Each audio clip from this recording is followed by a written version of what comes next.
So hi everybody, today I'm going to show you some settings that you need to turn off on your Fire Stick. Now you may know about these already or you may not have known about these, so stay tuned. I'll show you what they are. It's time for streaming.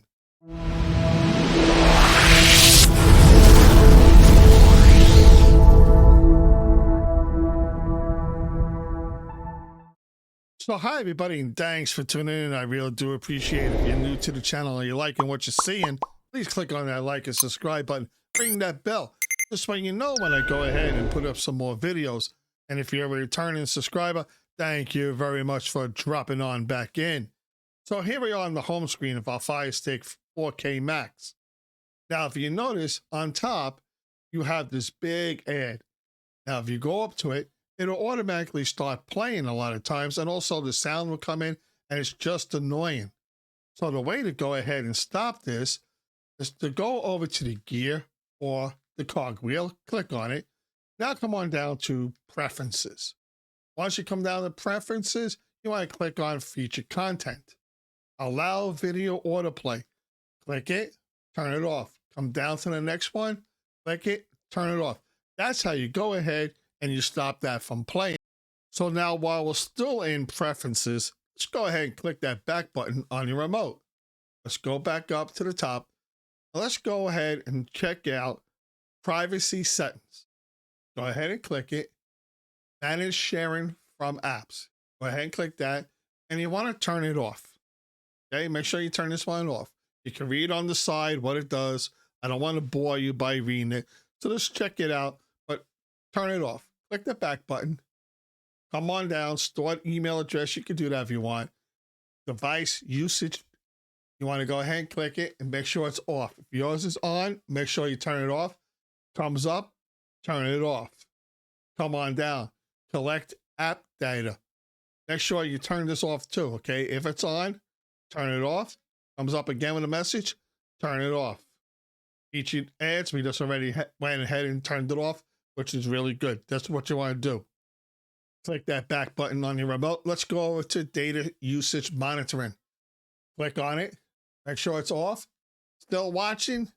I always turn it off. I turn a lot of settings off because a lot of times what it does, it collects data, builds up cache. More cache on your Fire Stick, the slower that it's going to work. So you want to turn off everything. Notification settings. Go ahead right here. Make sure that it's off. Do not interrupt. App notifications. Now, you could go scroll through these. You could turn them off if you want to, but a lot of times if you do turn them off, they're not going to go ahead and update also. So just watch on app notifications on what you turn off. It also lets you know that your app needs to be updated. Featured content, we took care of that. Time zone, you're okay. Language and metric, you could go ahead and just leave it off. Click that back button on your remote. Now, the one thing that takes up a lot of cache is a screensaver. What you want to do to go ahead and turn that off is to go over to where it says display and sounds. Click it. Come on down. Go to where it says screensaver. Click on screensaver. Give it a few seconds. And right here you can see Amazon collection. That means it's holding all this information. It's building up cache. You want to make sure, again, you don't hold all this cache onto your Fire Stick. Come on down to where it says start time. Click it. Come on down. Click on never. This way, it's not going to turn on the screensaver, and you're going to save yourself a big headache in the long run. You don't need your Fire Stick to do a screensaver unless you really want to. That's your preference.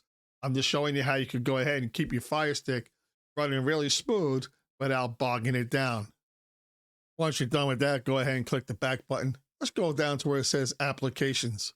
Click on applications. One thing you want to do is auto upload. Make sure you have this off because time after time when you don't use an app, it's going to come up and say, you're running out of room. You need to offload. And if you don't pay attention, you just click it. It's going to take away an app that you really like to use. So with auto offload, it will not happen. You have to delete the app yourself if you're not using it. Well, let's go down to where it says manage installed apps. Now, another thing you want to do is before you use a Fire Stick, I like to go into an app, and let's just say You want to go ahead and clean up some room, some cache. You want to find the app that you want and you click on it. So let's say I wanted to use Freebie tonight or watch something. Before I use it, I go ahead and hover over it, click the OK button, come on down, clear cache. You see where I'm at, 32.77 megabytes. Click on it. Now my cache is down to 0. It's going to help it out to load a little bit faster also when you go ahead and do this. Click that home button on your remote. So now by doing all this, it really does help out your Firestick. If you find that your Firestick is still running a little bit sluggish, then it may be time to go ahead and factory reset your Firestick to make it brand new again, and then start downloading your apps that you want to use. I hope this helped you out. Leave your comments down below. Let me know. And remember, day or night, it's time for streaming.